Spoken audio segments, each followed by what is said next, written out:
If you have sleep apnea and struggle with CPAP, consider that CPAPs were invented in 1980. Do you even remember 1980? Everyone's house had one telephone. There were like 4 TV channels. Come on. You played video games in arcades and watched movies in theaters. GPS was a folded map and a helpful gas station attendant. And social media was inviting the neighbors to come look at your vacation pictures. A lot has changed since 1980. Now, for people who struggle with CPAP, there's Inspire. Inspire is an implanted device that treats sleep apnea inside your body at the click of a remote. It's the only FDA-approved sleep apnea treatment of its kind. While you sleep, Inspire keeps you breathing normally and resting comfortably. No mask, no hose, just sleep. To learn more, visit InspireSleep.com.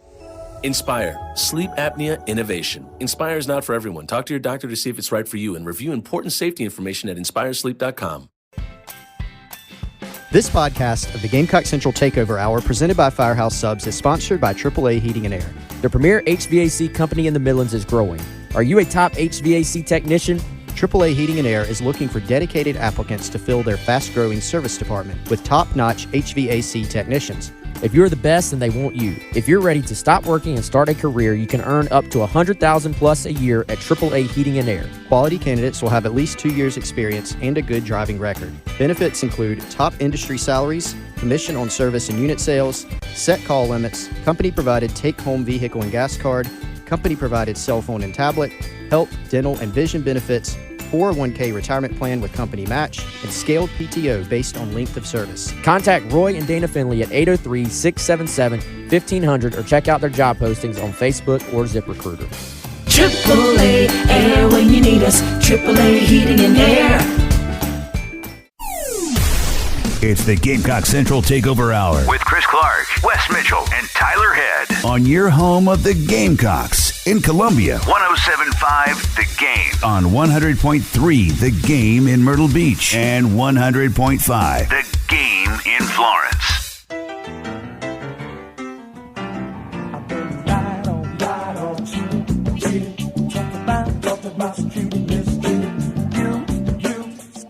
And welcome in is the Gamecock Central Takeover Hour presented by Firehouse Subs here on the Game. Tyler, West, and Chris along with you on this Tuesday morning. Kind of putting a bow on week number 3 of the college football season. Can you believe we're already a quarter of the way through the regular season? 3 games in. Only 9 more to go in the regular season. It's flying by. Golly, we knew it would. We knew it would. Time always flies by the college football season. Hard to believe we're 3 through. When you're having fun, right? Yeah. Well, there's been some fun. There's been some not so fun at times. Maybe not the most fun, but it's been it.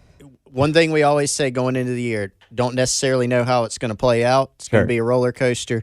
It's definitely going to be fun, and it's going to be interesting. And it certainly has been that. You mentioned roller coaster after the week 1 game against North Carolina. Preston specifically texted me that. He said, "Welcome to the roller coaster that is South Carolina football." I mean, there will be at least one more, or there'll be at least one probably loss where everybody's like, what just happened?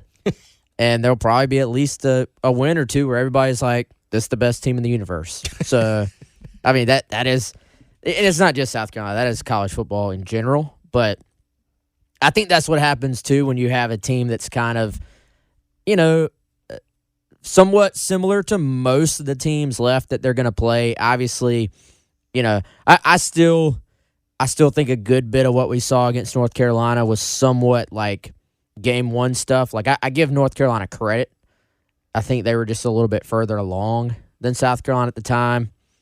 We know what happened on the offensive line. We talked about that ad nauseum. But I think with South Carolina moving forward, I mean, I'm going to keep repeating myself. Like, these next 9, they could all go either way. And, you looked at that Georgia game, and we talked about it all week. There's a path for South Carolina to win. And the first half was along that path. But still, it was going to be tough to win. This is actually – so if we get into one conversation that I text you about, Tyler, we maybe have some issues with some Gamecock fans. Yeah. But let me make a sandwich here. This is where you give somebody some positive reinforcement first. Okay. Everybody seems to be somewhat, like, not subdued, but somewhat not okay, but like, all right, it doesn't feel like South Carolina's 1-2 based on the way the fans I interact with have responded. It hasn't for the most part, and maybe in some cases I've just insulated myself from it, but it hasn't been just this crazy, burn everything down response, in my opinion. Now, as far as fan reaction, South Carolina needs to play well and win on Saturday. And I think if they're sitting there at 2-2 after Saturday, then you kind of look at it and say, hey, everything's ahead of you here. Nobody really picked South Carolina to win the East. So you say 2-2 through 4, everything's ahead of you. There's a lot to be excited about. If they lose Saturday, then people are going to be ticked off, is the nice way to say it. But for the most part, I think the fan response has been somewhat level.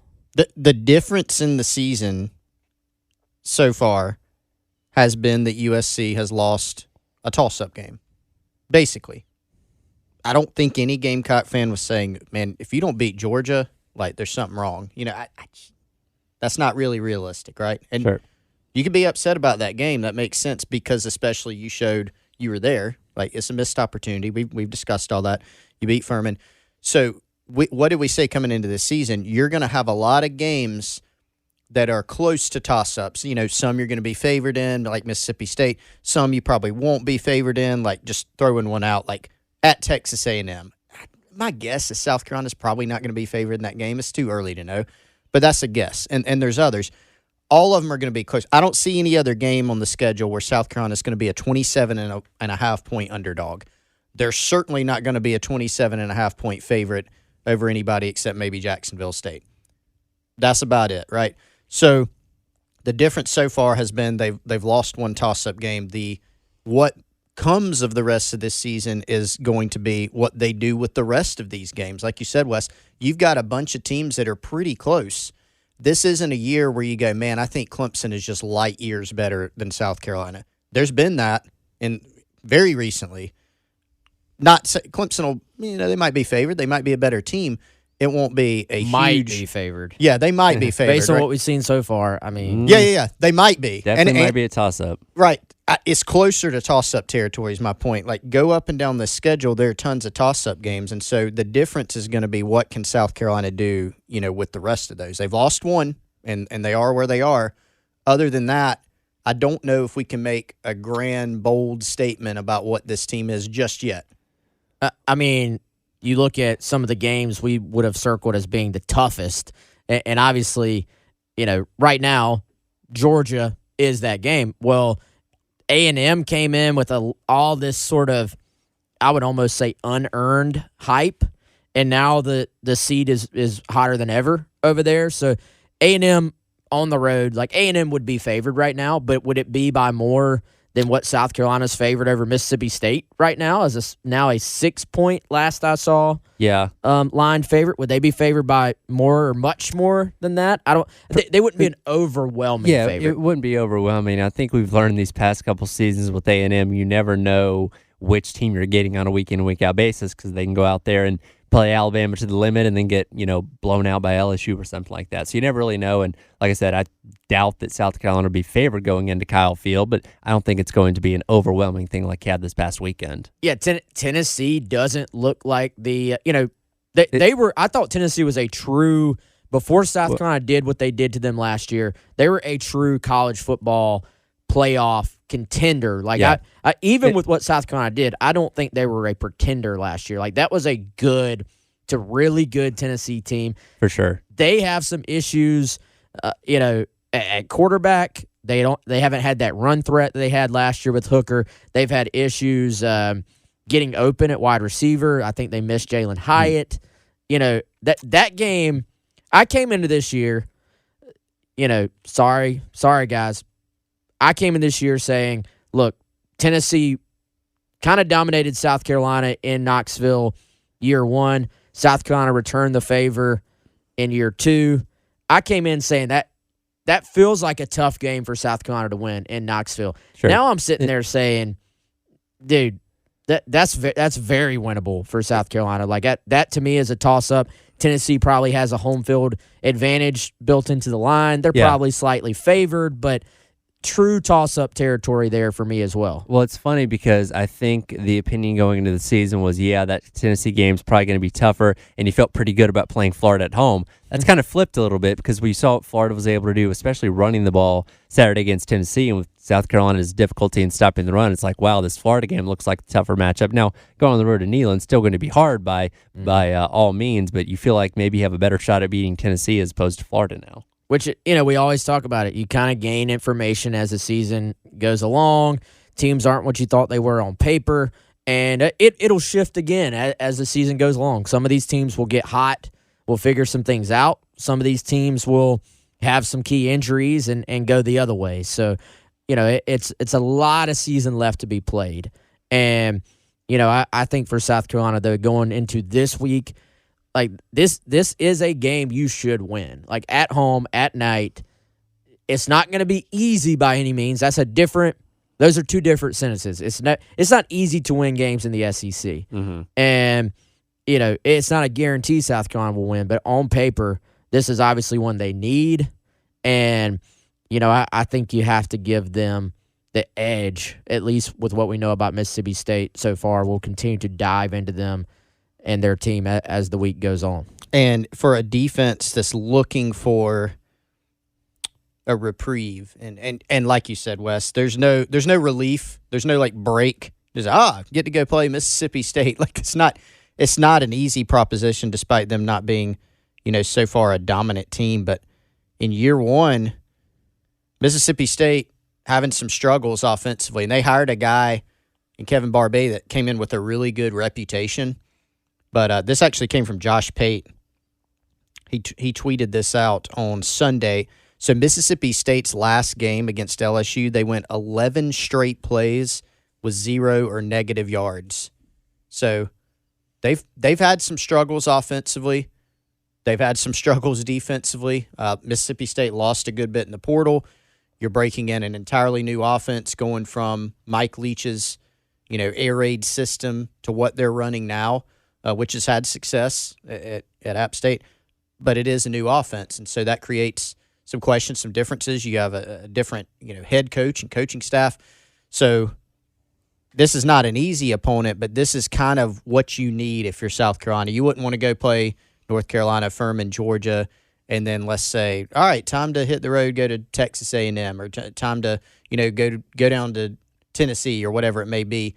This is a game that comes, I think, at a very good time for them. Yeah, the only thing tricky about this game that I saw coming into the season was the fact that it does lie between trips to Athens and trips to Tennessee next weekend. So maybe you feel like you were catching Mississippi State at the right time. And again, you did lose to Georgia on Saturday, but you got to feel pretty good coming away from some of the positives of, again, you were 4-touchdown underdogs. You ended up only losing by 10, and you had a halftime lead. So while not perfect, you certainly can take some things away from it to hopefully transform or roll into a win on Saturday night against Mississippi State. I think that's a game, too. You don't really the way South Carolina played in the second half, like if South Carolina had just won the game, hung around, then I think all of a sudden you're saying trap game, Mississippi State. The way they played in the second half, kind of some of the self-inflicted wounds, some of the issues, with penalties. I think if you're Shane Beamer, you 100% have your guys' attention as far as paying attention to details. I think you actually come in pretty confident on the other side. You didn't get blown out. I think it actually sets up pretty well for South Carolina this week in terms of just, going into practice, knowing you have work to be done, but knowing you've seen a little bit of light on the other side. And for South Carolina, we'll talk about this obviously as the week goes on. I'm curious to see which true freshmen do we see continue to sort of see their playing time increase. And I think we talked about youth movement going into Furman. Every school kind of pares their rotation down a little bit on the road against the top team. I think we start to see the rotation expand out a little bit more moving forward. You mentioned true freshmen, and coming up, we'll talk about a true freshman that a lot of people are asking questions about as we are 3 weeks into the season. That's coming up. You're listening to the Gamecock Central Takeover Hour presented by Firehouse Subs here on the game. Stacking Benjamins with Joe and his good friend OG not only has great financial insight, it's laid back with humor too. The Len Penzo sandwich survey. I wanted to know, was it really cheaper to brown bag it every day, or was it cheaper to go through the school lunch? And the most expensive sandwich of all. 46% increase. This is the first time a sandwich has ever touched $5. Before anybody gags on that, though, it's a great sandwich. Find out more by searching the Stacking Benjamins podcast, wherever you listen. Welcome back in. Gamecock Central Takeover Hour, presented by Firehouse Subs here on the game. Tyler, West, and Chris along with you. Today, of course, Shane Beamer's weekly press conference coming up at 1:30 during the halftime show with Terry. We'll have that for you live right here on the game, sponsored by Pete Ale Wine Pools and Spas. One thing Beamer has talked a lot about this season so far, and we'll probably talk about more today, is freshmen. We've seen several freshmen that have gotten on the field and made significant contributions. Obviously, you have Jalen Kilgore, talked a lot about Tree Babalade, who got the start this past weekend against Georgia. Trevon Ball working himself into that lineup with the offensive line as well. One name, though, that a lot of people are asking questions about is Nyck Harbor, and rightfully so. Nyck Harbor, obviously a five-star guy, made the commitment to South Carolina on signing day. It was a big deal. A lot of conversation about him coming into the season. We've all seen his video of him running track, somebody that a lot of people were excited about. However, through 3 games, he just has the 1 reception for a touchdown against Furman, and people are wondering why he's not factoring more into this offense so far.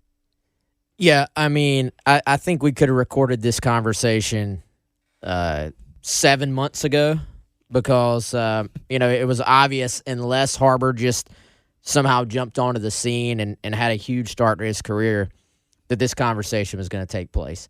And, Chris, I was going back and looking because there's been this take out there, the conversation, will Beamer be asked about this today? And I'm sure he probably will. And what's going on with Nyck Harbor? Why isn't he playing more? And first of all, he's not redshirting. I've seen that asked. He's played in all 3 games. So the plan is not for him to redshirt. And so I went back and looked. Our conversation with Shane Beamer, I wrote this on February 27th, 2023. And Beamer has already responded to your questions before you even asked them. Why isn't he playing more? Which is pretty impressive. Yeah. Beamer said, 5-star or not, you're going from high school football as a young man to the SEC. To think that he's going to be able to come in and just take over and just dominate games from day one, I don't know if that's realistic. I'm sure that's his mindset, and I want it to be, and it should be, but I think we've got to make sure we're not putting too much on this young man too early as well. He is a freshman in college. There's a lot of expectations on him, rightfully so. There's a lot of expectations on all of our incoming freshmen, and rightfully so. And they want that, but let's also understand they're young men that are just like your everyday freshmen in college. Now, the part he did not say out loud is that, for one, yes, it's a 5-star athlete. But the other side of that, he played mainly defensive end, edge, linebacker a lot of his career. He did play offense, but he was playing tight end. We've said this 100 times before, was not playing the wide receiver position before coming into South Carolina. That's the spot he wanted to play in college. That's the spot that they believe most set him up to get the mismatches that his skill set would fit with. But at this point in time, he is still learning everything that goes along with playing that position. He's played in all 3 games. Yes, he has run go routes before. For whatever reason, either he hasn't been open, he hasn't been seen, the ball has not gone his way on some of those. But I can't tell you his route tree from the Georgia game. I watched that one on TV. I was at the first 2 games in person. I physically saw him run a go route in both of those games. I don't believe you. With my own eyes. So I think the Harbor conversation, I get it. Believe me, trust me, I get it. You want to see this guy succeed. People are already worried, he's going to hit the transfer portal because he hasn't played as much as I thought he should in 3 games. Well, it's 3 games. You were already warned about this. Yeah, if this was and we literally used these exact people talking about it before the season. This is not even every 5-star is made the same, right? And so what kind of comparison or a contrast is a better term did we make before the season after he signed? We said this is not a Jadeveon Clowney or Marcus Lattimore situation where a guy's going to come in and immediately dominate. Marcus Lattimore is a freshman, went for 37 and 182 against Georgia. Jadeveon Clowney came in, made an immediate impact. You get guys like that sometimes. That was not going to be the case here. It was never going to be the case. And that's not the fault of Nyck Harbor. It's not the fault of the coaching staff. Like, we knew that there was going to be a progression here and a trajectory, but because he was a 5-star, because he's 6'5" and looks like an incredible athlete, is an incredible athlete in terms of his athleticism, despite those warnings, and Shane Beamer himself used the terminology, temper expectations. He said this multiple times. I understand, I think, the temptation to still go there because you're seeing an offense that has not lit it up yet. And you know that this guy is out there. But I think what we've seen is in hoping and wishing for more of an impact, there's honestly been some stuff just straight up made up. He hasn't run a go route. He hasn't even been on the field. He's not developing. He's unhappy. And you start seeing these things that are just really, really a stretch, when in reality, there's just a progression. Now, could he have had some more balls thrown his way? Would that be ideal? Sure.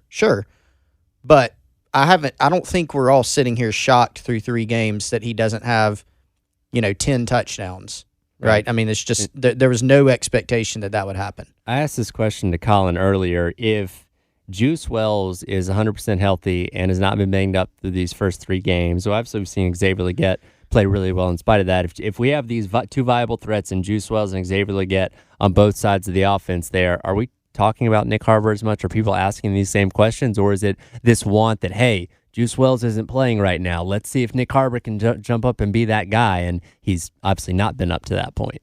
I personally think we'd still be having the conversation because Nyck Harbor is the most high-profile recruit that South Carolina has landed under Shane Beamer.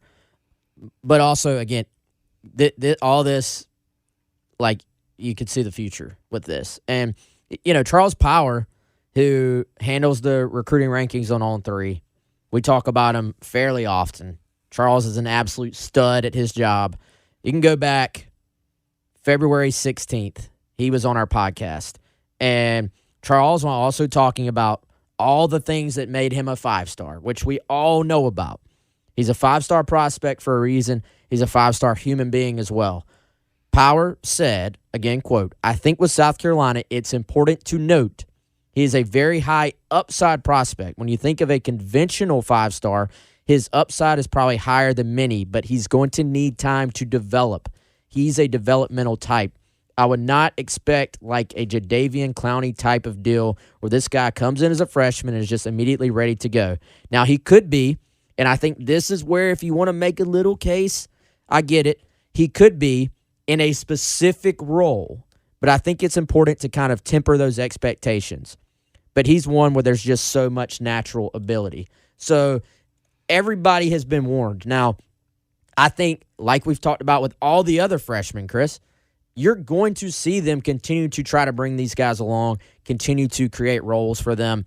I don't think at Georgia, with limited possessions, a game that very much played out like a traditional old-school SEC game, not high-scoring, not back and forth, you're not running a bunch of plays on offense, probably just not the time.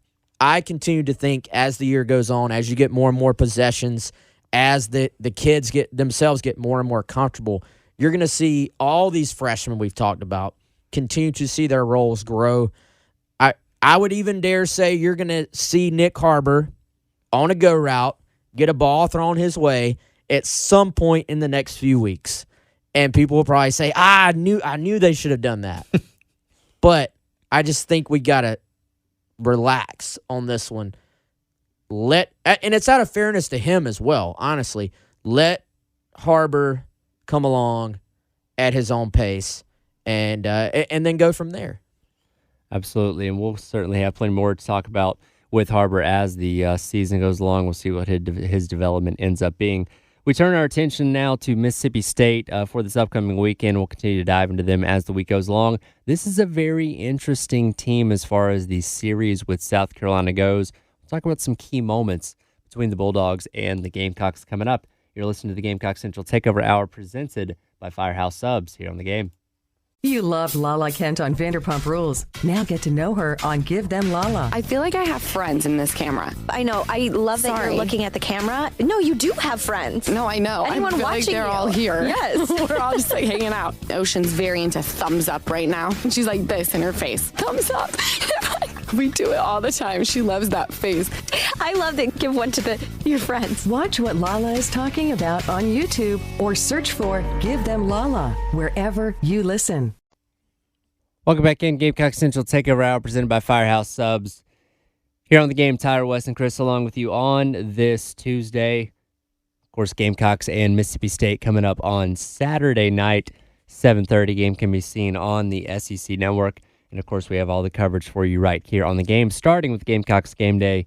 Myself and Terry Ford broadcasting live out at Sound and Images on Bluff Road from 2:30 until 4:30. The network coverage takes over at 4:30, leading right up until kickoff at 7:30, again, between the Gamecocks and the Bulldogs. Been a couple of years since these two teams have played each other, and this was a series that for a very long time, these two teams saw each other pretty regularly on a year-in, year-out basis going back to the 90s and early 2000s. Not as much in these past couple of years, but when you look at the past 15-ish years, this series is favorable for the Gamecocks. Yeah, South Carolina 9-7 overall. They lost the last time they played, but had won 7 straight before that. So weird that they haven't played since 2016. Mm-hmm. Was this on the schedule in 2020 and got bumped off when they flipped it around because of COVID? It had to be. God, I'd forgotten about that. It had to be, right? I think you're right, yeah. I think if that was the case, they would have played each other last year. Because I think anything that got moved around from 2020 would have been made up in the past 2 seasons, if I remembering correctly. But why has it been 7 years since they've played? I don't know. That's crazy. Why has Georgia and Texas A&M only played once since they joined the conference? It doesn't make sense. Yeah, it makes no sense to me. But memorable moments in this series. Let's see. Just off the top of my head, you had the fade. 2020 or 2000, I should say. Wow. 20 years before that. Eric Kimmery's a lot older than that. Yes. EK getting pretty old, buddy. Had the fade. Hey, by the way, not to interrupt, Mississippi State was not on the original 2020 schedule. Just found it. Interesting. We'll have to research that. Sorry, continue. 2000, the fade. Yeah. 2001, first Division I game played after 9/11. Huge pregame, incredible moment, massive American flag out there. 2002 game, not very memorable. Don't remember anything happening in that. 2006 would have been, I think that was Jasper Brinkley's debut. He hit the Mississippi State quarterback early on, and he got injured. Ryan Suckup, fake punt that wasn't really a fake punt, I think, was in that game, where he just took it and ran with it before it got blocked. Let's see, somewhere in there you had Dak Prescott playing at Williams-Brice Stadium, a game that I remember going into thinking South Carolina may struggle, and they end up really just hammering Mississippi State in that game. That would have been 2013. And let's see. And an unfortunate memory would have been the Marcus Lattimore injury at Starkville, a game that South Carolina ended up winning 14-12. But that was just completely dampened by that moment. So a lot has happened in this series for two teams that really, they've only played 16 times. But lots of memorable moments. Bill brought this up this morning. I believe he was talking to J.C. Sherbert. I think this is the first time Mississippi State has played a night game in Williams-Brice Stadium in the 16 times they played. Yeah, I mean, the Dak Prescott game, that was a day game for sure. The Fade was a day game. That was a day game. The Michael Hennig game you just mentioned, that was on the road, right? That was at road. Mississippi State. I have a stat for that game, by the way, that will blow your mind. I don't remember the 2002 game at all. Like, I have no idea what happened in that game. Like, it is completely blank. You went through every single other one. That was pretty impressive. you had to play from every game. That game kicked off at 1 o'clock. Didn't Alshon have that big catch in the Marcus Lattimore injury game? Is that the correct one? That had to be. Yes. He had the big catch in that game. That was a good moment. Although, yeah, you're right, man. I mean, that whole game, you're just like, I mean, yeah, South Carolina won, but Marcus Lattimore, it was kind of a little like a play. They had some linemen pulling, and they had Bruce Ellington. It was a handoff to Bruce Ellington, kind of a sweep play, and somebody tried to arm tackle Bruce Ellington in the open field, which was the first mistake, and then they missed and ran into Lattimore's knee. That was tough. That 2006 game you referenced, Wes. So Mike Hennig at quarterback. Do you know his stat line from that game? I will give it to you. 0 for 1. He was 2 for 8 for 19 yards. No touchdowns, no interceptions. Quarterback rating of 3.3.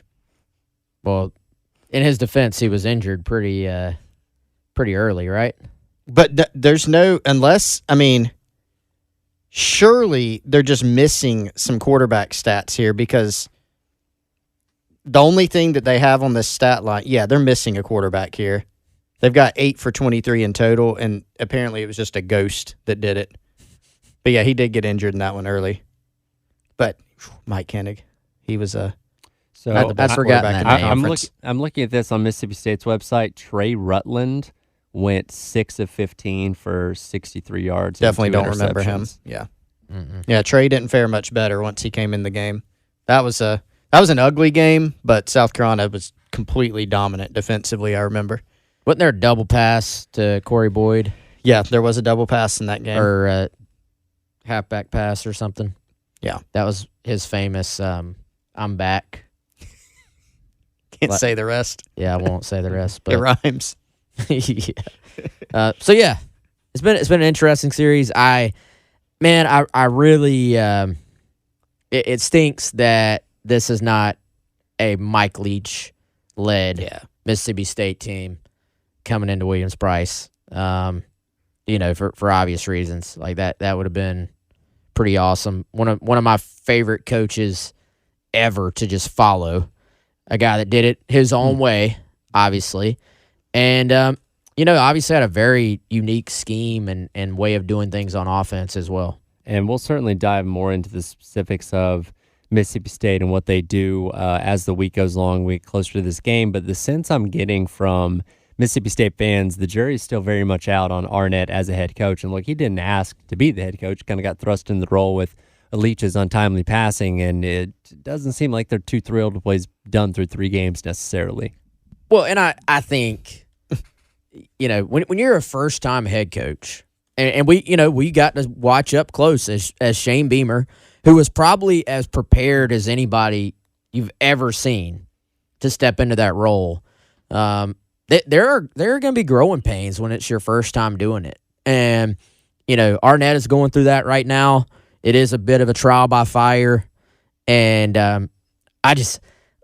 part of me, man, the decision to go away from the air raid and go to a run-based offense when I'm sure your offensive linemen were all recruited for that air raid scheme, and now you're trying to be more power. And now they have a really good running back, and they've run the ball okay, but I don't know. That's a tough decision. I've got the game on right now. There's 2 minutes to go in the first quarter in my rewatch, and Mississippi State has 5 yards of offense. So it was not a pretty – the fans came out, great atmosphere early on.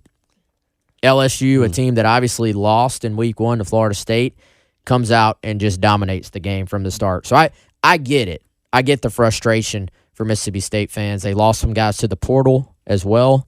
And so, yeah, not a great start for them. And they got to come to Williams-Brice at night, which we've seen does play a factor. Another sellout for South Carolina, as was announced yesterday as well. How many cowboys think they're going to bring in here?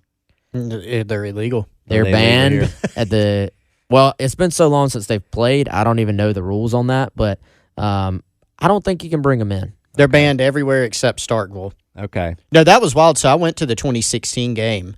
That was an ugly game for South Carolina. I think Mississippi State hit a trick play to Fred Ross for a touchdown. Brandon McElwain start? I think McElwain started. Who was the quarterback that started? His name is on the tip of my tongue. Nick Fitzgerald for Mississippi State. Dan Mullen. Game was suspended by weather. Kicked everybody out of the stadium. It was an ugly game, but yeah, I mean that was something definitely. You could ring them up until I think the ball is snapped. Kind of like playing music over the PA. Or until they line it. It was one of those two things. But yeah, the artificial noisemaker ban applies everywhere except Starkville, Mississippi. Gotcha. So it's kind of the Gamecock fans that were in that section, they didn't really like it too much. They didn't like the score even more. And again, we'll dive more into that matchup as the week goes along. Coming up, though, a future Gamecock gets a well-deserved accolade. We'll talk about that coming up next. You're listening to the Gamecock Central Takeover Hour presented by Firehouse Subs here on the game. Welcome back in. Gamecock Central Takeover Hour presented by Firehouse Subs. Tyler, West, and Chris along with you. Always looking ahead to the future of Gamecocks football. And yesterday, no surprise here, Josiah Thompson, the 2024 offensive tackle commit for the Gamecocks, officially moving up to the 5-star ranking 4-on-3. I think we kind of thought this might be coming. If he had remained where he was at, the way On3 does is they eventually have 32 5-stars to sort of match up with the NFL draft and 32 teams. And so eventually, they kind of add 5 stars as the process goes on. He was already number 18 on 3, but Chris, in this sense, didn't just add the 5th star, almost by default by hanging to where he was, moved up a fairly good bit. Number 9 in the rankings now. Let's get in our second mention of Charles Power today. Charles has always been really high on Josiah. Sort of went out on a limb and was higher than everybody else off the top. And, we thought he would have a chance to be a 5-star guy and has just always been a super athletic kid.